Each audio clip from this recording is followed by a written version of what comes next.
This 13er is particularly jam-packed because the first part from 1933, or really 1932 when FDR is elected, all the way through the late 30s is about dealing with the New Deal, trying to solve the unemployment and the misfortune of the Great Depression.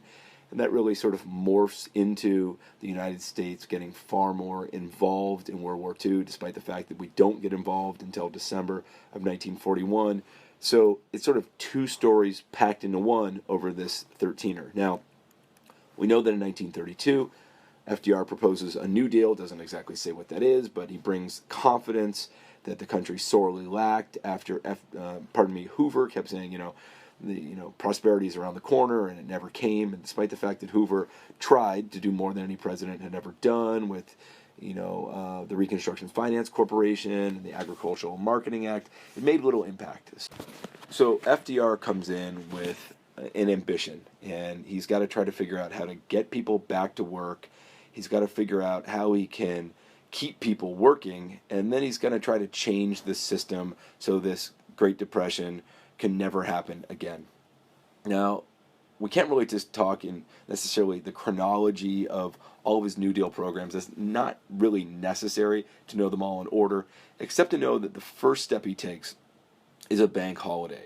He's got to get people to be confident with the banking system again. People have to put their money back in the banks, because if they don't, the economy can never recover, because the money in the banks is what ultimately gets circulated around, which gets the economy going again. So he closes all the banks, does a 3-day investigation of what's going on, tries to open all the banks that he thinks are good to go, and as it is, millions and millions of dollars, hundreds of millions of dollars go back into banks, in part as a result of FDR's first fireside chat, where he really starts to speak to the American people in a way that they never felt that Herbert Hoover ever did.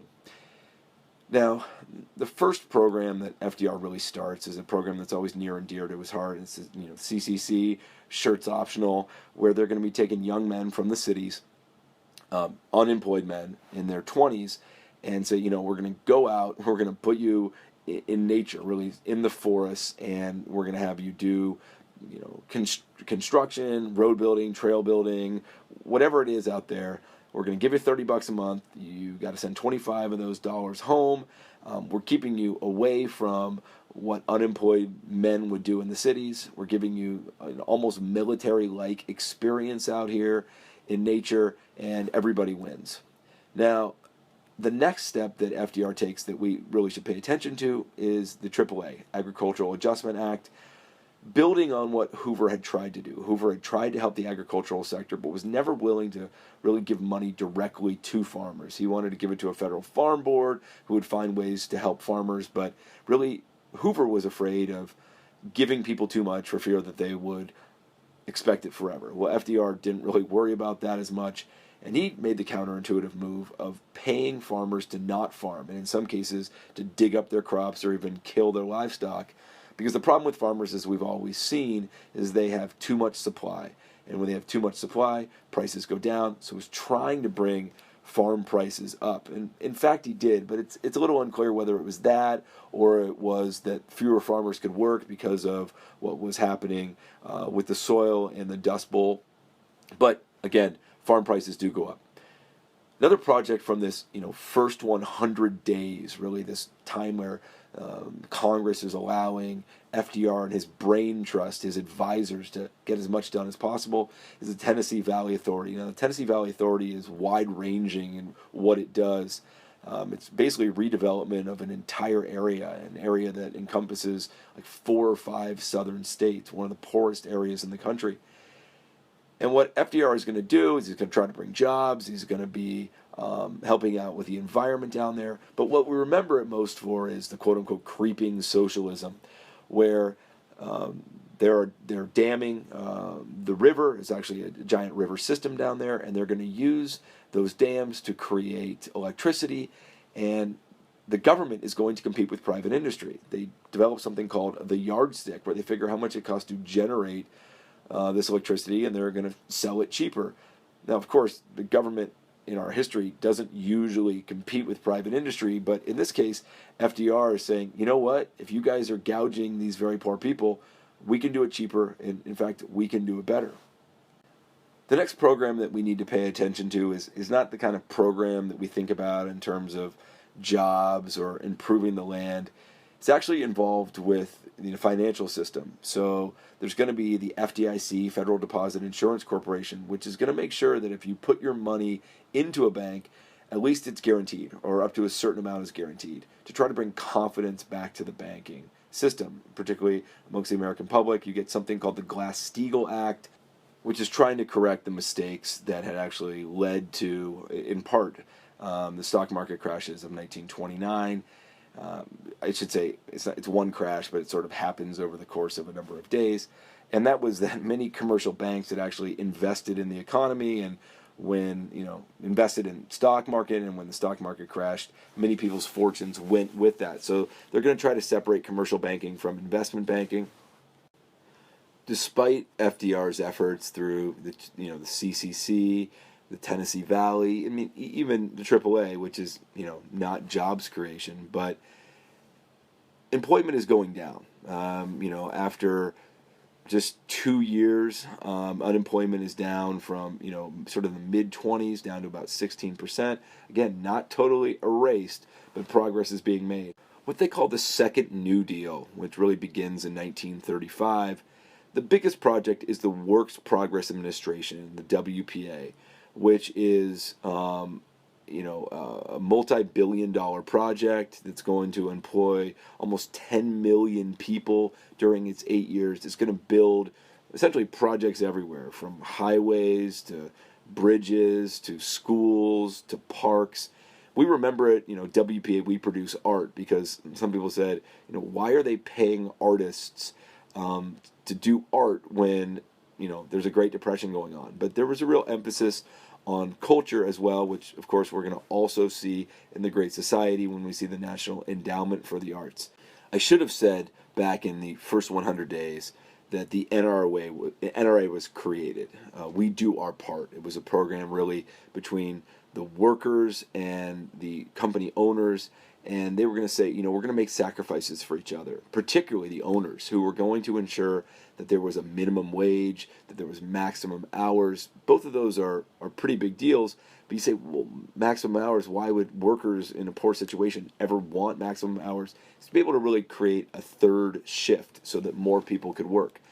Now, the program is in play for about 2 years before the Supreme Court actually rules on it and says, listen, in the Schechter sick chicken case, which I will have gone over in the Supreme Court lecture, the NRA is unconstitutional. Now, this is a particularly big blow for, labor, organized labor, because as part of the NRA was Section 7A, which allowed for collective bargaining, creating a much more fair situation for labor as it negotiated with the owners, something that it had never had. So labor had that great win with 7A, and then it's all of a sudden taken away. Now, it will come back, at least the labor piece, in the National Labor Relations Act, also known as the Wagner Act. One of those ways that FDR sort of got back against the Supreme Court that he thought was out to get him. The other major development in this Second New Deal is Social Security. Now, please don't confuse Social Security with something that Francis Townsend, doctor from California, was proposing, where you would get a certain amount of money if you were retired, but you had to spend that money to both create new jobs for younger people and to be able to keep the economy going with money from old people. That could never work, in part because there was no way really to finance it. Similar to Huey Long's sort of share our wealth, where you were going to get a certain amount of money going from the rich to the poor, and then you're going to get a whole, certain amount of money every year. Again, these are plans that are trying to deal with the problems of the Great Depression, but they're sort of fringe ideas, despite the fact that they have many followers. They're not getting passed.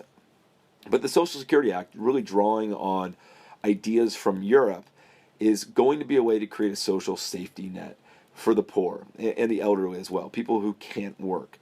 Now, what's interesting about this is it's a regressive tax. So when you take money out of people's paychecks, you're actually hurting the poor more than the rich. And the way Social Security works is you pay your money from your taxes, from your income, off your check, and then it goes basically to a giant pool of money that people get as they retire. And in fact, it's still around today, but people worry that those funds will someday be gone because of how many people are part of the baby boom. Now, we know that FDR is angry that the NRA was ruled unconstitutional in the Schechter Sick Chicken case. The AAA was ruled unconstitutional in the Butler Act. So when he wins in 1936 by a landslide, he basically says, I have a public mandate. The people love me. They appreciate what I'm doing. They approve of what I'm doing. So he gets a little too big for his britches and makes the call that he wants to increase the Supreme Court from 9 to 15 judges, which was completely unheard of. Actually, the size of the Supreme Court is determined by Congress. People on the Democratic side, people on the Republican side said this is ridiculous. This is a naked abuse of power. And he backs down from it. But at the end of the day, many of the decisions that were going against him, 4-5, now start going for him, 5-4. So he didn't get what he wanted, but he sort of did get what he wants. Now, switching the focus to Europe, but happening really concurrently to what's going on in the United States, in 1935, you're going to see Hitler violating the Treaty of Versailles by basically rearming his country. Soon he's going to go into the Rhineland, which had been taken from him. So he's moving, and people are watching. But in America, the goal was to stay out of it entirely. We saw what had happened as a result of World War I. It seemed that people died in vain. In fact, that's what the Lost Generation was saying as they wrote from Paris. And the United States felt like we went to war, but we don't really know what we got out of war. So we're going to stay out of Europe as long as we can. And so what you're going to see from the Nye Committee reports, which reported that we had only gotten into the war, World War I, because of munitions makers and bankers, which had never proven true, but really inspired Congress to pass the Neutrality Acts of 1935, 1936, 1937, which all in part said, we are going to stay out of war. We're not going to loan any money to you guys. We're not going to sail on any of your ships. So that's going on just as Hitler is moving through, essentially, he'd gone west into the Rhineland, and now he's going to start going east, south a little bit. He's going to take back his home country of Austria through Anschluss. He's then going to ask for the Sudetenland, part of Western Czechoslovakia, German-speaking area. At the Munich conference, it's given to him as appeasement. Soon he's taken all of Czechoslovakia. And during this time, there are people in the United States who are saying, we got to do something. But generally speaking, the entire, or most people are saying, we have to stay out of the war. Even when an American boat is attacked, the Panay, by the Japanese, we do nothing, except FDR sort of said, well, perhaps we should do a quarantine, and he's immediately shot down. He's got to almost apologize for even saying that any sort of thought of an action should be taken. But really, the United States starts to get involved with the fall of Poland. When Poland is invaded, Britain and France come to Poland's aid, as they said they were going to. So now that our main allies are on board, we start to change it up a little bit. We have a Neutrality Act of 1939. We create cash and carry, trying to still deal with the lessons of World War I. You could come over. We're not using our ships. You're not going to give you a loan. You got to pay with cash. So we start to get involved. And then Hitler is going to move his way up into Northern Europe, and then he's going to go west through Belgium. We always go through Belgium. And then France is going to fall. And when France falls, there's a major concern, obviously, that all that stands between Hitler and the United States is Great Britain. Now, realistically, could he have crossed the Atlantic? No, but people are starting to worry nonetheless. And so when France falls, you're going to get America starting to actually think about what it would be like to be involved in war, as opposed to every other war where it was completely unprepared. So they actually have the first peacetime draft. They build a 2-ocean navy. And we're starting to get involved much more. And then as Britain is being, attacked in the Battle of Britain by the Luftwaffe against the Royal Air Force, the United States goes in even more. And it's going to give destroyers, ships, for British bases that they're willing to give up that will help us strategically. So you have the destroyers deal. And then after Britain sort of valiantly holds off the Germans They're in terrible shape, and so we offer them Lend Lease, where we'll give you everything, all age short of war. You give it back whenever you can. Not surprisingly, Hitler saw that as us joining the war, even though we hadn't officially